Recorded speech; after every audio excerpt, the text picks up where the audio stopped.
संचालक महोदय, भाई नारे बहुत अच्छे लग रहे थे मेरे आने से पहले। देखो देखो कौन आया, आदिवासी शेर आया और बाकी शेर सब बाहर जा रहे हैं। तो वास्तविक शेर ही है ना सब इधर। तो कृपया हाथ जोड़ के निवेदन है कमलेश भाई के स्टाइल में, अंदर आ जाओ। अंदर आ जाओगे तो ही बोलूंगा भैया। सब आदिवासी शेर है ना, आ जाओ। ये जो पीछे लोग जा रहे हैं इधर उधर, भाई सब लोग आ जाओ यार अंदर। जमीन की लड़ाई जमीन पर बैठ के लड़ी जाती है, भागकर और बाहर जाकर नहीं। सब लोग इधर आ जाए, पीछे जो साथी लोग खड़े हैं पंडाल में आ जाए। सुबह से निकले हैं, हमारे पास 4 लेन नहीं था, 6 लेन नहीं था। कहीं प्रधानमंत्री सड़क योजना भी आई, कहीं 2 लेन भी आया। जैसे तैसे गच्चे खाते, स्पीड ब्रेकर पे कूदते कूदते, ढचके खाते खाते 250 किलोमीटर का सफर किया। गुजरात महाराष्ट्र की बाउंड्री अलीराजपुर की धरती से आज एक आदिवासी साथी आपके बीच में सिर्फ जमीन की लड़ाई में सहयोग देने के लिए आया है। हाथ जोड़कर निवेदन है, बैठ जाइए।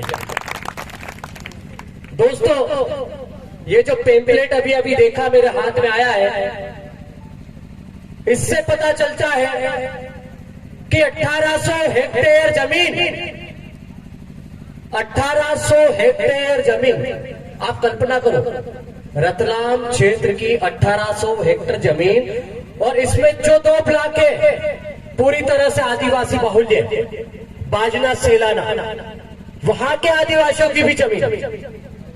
अचानक से एरोप्लेन से सर्वे होता है, ऊपर से प्रोजेक्ट तैयार होता है, और औद्योगिकरण निवेश के लिए देश का सबसे बड़ा प्लांट, दूसरे नंबर का सबसे बड़ा प्लांट लगाने के लिए जमीन सरकार की तरफ से अधिग्रहित करने का प्लान बन जाता है। यहां का आदिवासी, यहां का दलित, यहां का माइनॉरिटी, यहां का पीड़ित शोषित व्यक्ति जिसकी जमीन है, उसको इस बारे में कोई भनक नहीं लेगी, उससे कोई पूछा नहीं गया। अभी पूर्व वक्ताओं ने बता दिया है कि हमने अल्ट्राटेक के लिए भी बहुत बड़ा आंदोलन किया, लेकिन अल्ट्राटेक की फैक्ट्री वहां पर लग गई। इससे पहले भी हजारों आंदोलन हुए आदिवासियों के लिए, इस जल जंगल जमीन को बचाने के लिए। आप इतिहास पढ़ोगे तो पता चलेगा 1706 लड़ाइयों में से 1702 लड़ाई सिर्फ जल जंगल और जमीन की रही है, और सारी जमीनों की लड़ाई में आदिवासियों ने 1 इंच जमीन नहीं जाने दी, सर कटा दिए, लेकिन जमीन नहीं दी। कमलेश भाई अभी अभी बोल के गए 1 इंच जमीन नहीं जाने देंगे 1800 हेक्टेयर जमीन में से। तो ये इस जमीन की जो लड़ाई है वो सिर्फ आदिवासियों की नहीं है। दलित भाई हमारे साथ खड़ा है, भीम आर्मी हमारे साथ में कंधा से कंधा मिलाकर इस लड़ाई को निपटने के लिए, संवैधानिक लड़ाई लड़ने के लिए, और जरूरत पड़े तो सशस्त्र आंदोलन करने के लिए भी खड़ी है। हमारे पास ओबीसी महासभा भी खड़ी है। लोग 500,000 किलोमीटर से आए यार, आपको 2 मिनट बैठ के सुनना पड़ेगा। हमारी बहनें यहाँ काफी संख्या में बैठी थी जब हम लोग आए थे, हमारी माताएं भी बैठी थी, हमारे साथ में बच्चियां भी बैठी थी, लेकिन अब वो जा चुके हैं। हो सकता है सुबह से बैठे हैं, हम लोग काफी दूर से आ रहे हैं तो टाइम हो गया आने में। तो दोस्तों, ये जो लड़ाई है वो इतनी आसानी से नहीं जीती जाती। ये जो लड़ाई है वो वहां से शुरू हुई थी। वो एक बाबा बैठा हुआ है, दिख रहा है, आधे कपड़े में लंगोट ओढ़ी बांध के, दिख रहा है। उस आदमी को देखकर ही लग रहा है, उस आदमी को देखकर ही लग रहा है कि वो किस मुसीबत में है। उसकी लड़ाई को शुरू करने वाला वो भगवान बिरसा मुंडा, टंटा भील, इधर राणा पुंजा भील, और लास्ट में लिखा पढ़ी करके आपको लड़ने लायक बनाने वाला हमारा भगवान, इधर बाबा साहब डॉक्टर भीमराव अंबेडकर, जिनको इस देश का सबसे बड़ा ओहदा जाता है, संविधान का निर्माण किया, और जिसकी बदौलत आज के बदन, आपके शरीर पर बदन पर कपड़े हैं, हमारी बहन बेटियों के बदन पर कपड़े हैं, हम लिख पा रहे हैं, हम पढ़ पा रहे हैं, हम लड़ पा रहे हैं। तो ये लड़ाई जो वहां से शुरू हुई थी, वो लड़ाई यहाँ आके खत्म हो जानी चाहिए थी, लेकिन वो लड़ाई खत्म नहीं हुई। हमारे लोग 5000 साल पहले भी लड़ रहे थे, 10,000 साल भी पहले भी लड़ रहे थे, और आज भी हम वो लड़ाई लड़ रहे हैं। और ये सारी लड़ाई सिर्फ जल जंगल और जमीन की लड़ाई है। हमारे महापुरुषों ने सर कटा दिए, जमीन नहीं जाने दी, लेकिन हमारे नेताओं ने जमीनों का सौदा कर लिया, बड़े बड़े उद्योग स्थापित करने के लिए हमारे लीडर बिक गए। आज उनके पास स्कॉर्पियो है, उनके पास फॉर्च्यूनर है, और हमारा आदमी वो देखो, वो आधे कपड़े में पहन के आज भी उसी जमीन पर रो रहा है, खेती बाड़ी के लिए भीख मांग रहा है, बोले कि हमारी जमीन है हम नहीं देंगे। तो कौन लड़ेगा भाई उनकी लड़ाई? आप सबके सामने सबसे बड़ा सवाल यही है कि इनके लिए लड़ने वाला कौन है?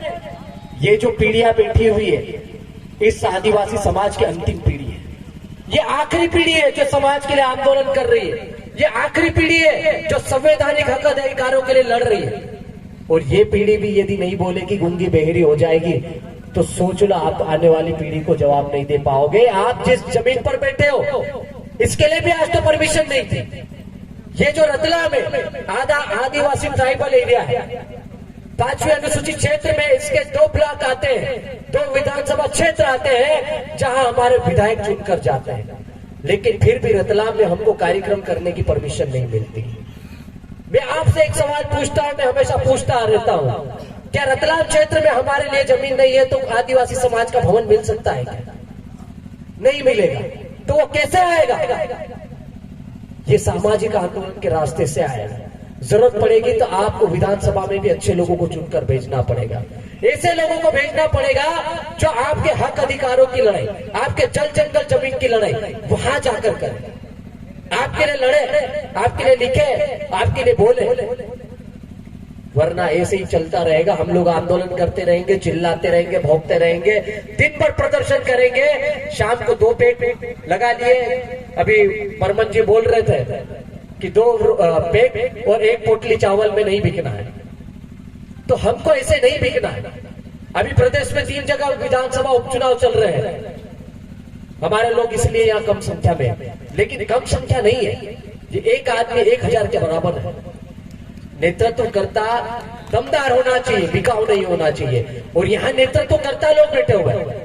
इन्हीं में से कल को एक सरपंच बनेगा, कोई जनपद बनेगा, कोई जिला जनपद बनेगा, कोई विधायक भी बनेगा, कोई सांसद भी बनेगा, लेकिन उसके लिए आपको सामाजिक आंदोलन में समाज के साथ काम करना पड़ेगा।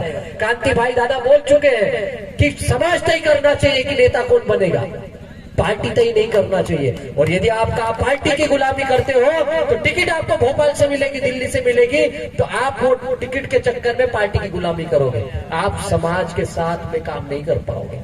तो आप यहाँ से ये जो रास्ता निकलना चाहिए वो बिल्कुल सामाजिक निकलना चाहिए। सामाजिक आंदोलन के रास्ते से ही राजनीतिक आंदोलन बनना चाहिए, और राजनीतिक और सामाजिक दोनों आंदोलन अलग अलग भी होना चाहिए। चुनकर यहाँ से जाना चाहिए, लेकिन समाज तय करना चाहिए कि ये आदमी जाएगा और वहां पर जाके बोलेगा। अब सिलेक्शन आदिवासी समाज करेगा, भोपाल में बैठा आदमी नहीं करेगा, और उसके लिए भी महापंचायतें होनी चाहिए। हम ये पंचायतें क्यों कर रहे हैं? युवाओं को जगाने के लिए नहीं कर रहे, आदिवासियों को इकट्ठा करने के लिए नहीं कर रहे, या किसी को नेता बनाने के लिए नहीं कर रहे।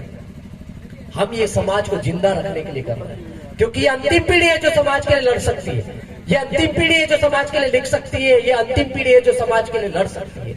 और ये पीढ़ी भी खत्म हो गई तो आपकी पीढ़ी सिर्फ म्यूजियम में दिखेगी। जैसे हम लोग इंदौर भोपाल जाते हैं ना, तो वहां पर म्यूजियम बने हुए रहते हैं। आजकल हमारी मक्का की रोटी और चटनी भी म्यूजियम में आने लग गए, और वहां पर भी दिखने लग गए और बिकने लग गई है। तो ये हमारा जो कल्चर था वो म्यूजियम में धीरे धीरे जाने लग गया है।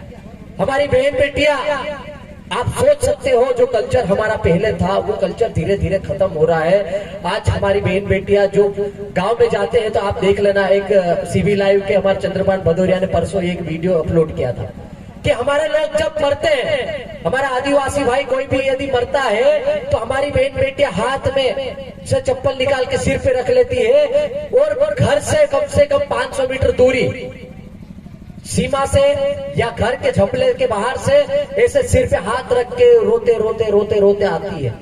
ये सम्मान होता है उनका, ये एक अलग परंपरा है। लेकिन आजकल की महिलाएं हमारी सीधी साड़ी पहनकर जाती है और घूंघट डाल के चुपचाप जाके हंसने लगती है वहां पे। उनको अब रोने का तरीका भी नहीं मालूम। हमारी जो रीति रिवाज, आदिवासी संस्कृति सभ्यता है, पिठेरा पाटला दिवासा, नवई, वो सब धीरे धीरे हमारे युवा साथी अब वापस जागृत करते आ रहे, नहीं तो कुछ पीढ़ियां तो ऐसी भी निकल गई है जो भूल चुके हैं। हमारे लोग इंदौर भोपाल में जाके बस चुके हैं, उनको हमारी परंपराएं नहीं मालूम। जिस परंपराओं की बदौलत, जिस आरक्षण की बदौलत, आपको इस प्रमाण पत्रों की बदौलत ये जो नौकरी मिली है, ये जो प्रतिनिधित्व का अवसर मिला है, जिसको हम आरक्षण बोलते हैं, ये व्यक्ति विशेष के लिए नहीं है, ये पूरे समाज के लिए है। और समाज हमारा एक होना चाहिए। जब हमारी संस्कृति, सभ्यता, परंपरा बची रहेगी तो ये चीजें हमारी बची रहेगी, वरना धीरे धीरे ये सारी चीजें खत्म होती जा रही है। आज देख लो, इंदौर भोपाल में जाओगे तो टॉयलेट भी आजकल प्राइवेटाइजेशन हो गया, तो आपको हगने मुतने के लिए भी 5-10 रुपए खर्च करने पड़ रहे हैं। ऐसी परिस्थिति हो गई है। पानी की बोतल 20 रुपए बोतल। हमारे यहाँ देखो, हमारे यहाँ कोई भी आता है आदमी तो हैंडपंप से कुएं से भर के बढ़िया ताजा पानी लाके उसको पिलाते हैं। हमारे फ्री में खाना खिलाते हैं, गांव में आते उसको। और इंदौर भोपाल तो हगने के लिए भी आपको 5-10 रुपए खर्च करने पड़ रहे हैं। तो निजीकरण की इतनी गंदी व्यवस्था हो चुकी है कि हमको शौचालय के लिए भी पैसे देना पड़ रहे हैं, पानी पीने के लिए भी खरीदना पड़ रहा है। तो यदि हमारे जो बुजुर्ग मर गए, वो यदि ये देख लेते तो वो शायद इससे पहले ही मर जाते कि भविष्य में ऐसा होने वाला है। तो दोस्तों, अभी बहुत सारे वक्ता है, वो आएंगे, लेकिन जिस चीज के लिए हम लोग यहाँ इकट्ठा हुए हैं, जिस आंदोलन को हम जगाने के लिए इकट्ठा हुए हैं, जिस जमीन को बचाने के लिए इकट्ठा हुए हैं, यहाँ से ये आंदोलन जिंदा रहना चाहिए। और ये सब आपकी जवाबदारी है। एक व्यक्ति, डॉक्टर अभय ओरी, कमलेश्वर भाई, कालू भाई की जिम्मेदारी नहीं है। यहाँ बैठने वाले प्रत्येक व्यक्ति की जिम्मेदारी है। भविष्य में यदि यह आंदोलन बड़ा करना पड़े यहाँ की जमीनों को बचाने के लिए, तो आपको उस आंदोलन को जीवित रखना पड़ेगा। और आप सोच लेना, गुजरात में सरदार सरोवर बांध बना है, उसकी जमीन महाराष्ट्र, मध्य प्रदेश की गई है। पानी कहाँ जा रहा है? गुजरात में जा रहा है। उद्योगपति फैक्ट्रियों में पानी का उपयोग कर रहे हैं, लेकिन हमारे यहाँ भूकंप के झटके आ रहे हैं। एक जमीन का टुकड़ा जब आदिवासी समाज का जाता है तो उसकी संस्कृति, सभ्यता, परंपरा सब धीरे धीरे खत्म हो जाती है। तो हम सोच सकते हैं कि हमारा क्या खत्म होने वाला है। आपको मुआवजा देना ही पर्याप्त नहीं है। आपको यदि जमीन देनी है तो उसके लिए जितनी जमीन जा रही है, सुप्रीम कोर्ट बोलता है कि जिसकी जमीन उसका खनिज, उसका अधिकार। तो यदि हमारी जमीन जा रही है तो उस फैक्ट्री में आधा मालिकाना हक, अधिकार हमारा होना चाहिए। मुआवजा तो बहुत बात की बात है। तो ये सारी जो मांगे लिखी आपने, उस मांगों पर हम लोग यहाँ से एक प्रस्ताव, ठहराव पारित करें और समाज के लिए एक बढ़िया आवाज बुलंद करें। और ये आवाज हमेशा बनी रहनी चाहिए। भविष्य में जब भी जरूरत पड़ेगी, समाज के लिए हम लोग जेब में इस्तीफा नौकरी का तो लेके घूम रहे हैं, लेकिन आपको भी ये जिगर दिखाना पड़ेगा, दम दिखाना पड़ेगा कि लड़ना है तो खुल के लड़ना पड़ेगा। और भविष्य में हमको भोपाल और दिल्ली में भी ऐसे बड़े बड़े आंदोलन करने पड़ सकते हैं, क्योंकि जंगल जमीन का मामला है। तो दोस्तों, मेरे बाद बहुत सारे वक्ता है, समय भी कम है, तो आप सबको सुने, कोई उठ के इधर उधर ना जाए। 200, 500, 700 किलोमीटर से भी लोग आए हैं, तो सबको सुनना है, कार्यक्रम को सफल बनाना है। और यहाँ से एक संकल्प लेके जाए कि जिएंगे तो समाज के लिए, मरेंगे तो समाज के लिए, क्योंकि इतिहास में उन्हीं का नाम दर्ज होता है जो समाज के लिए लड़ते हैं, वरना विभीषण का नाम आज भी बदल रहा है। ठीक है, आपने मुझे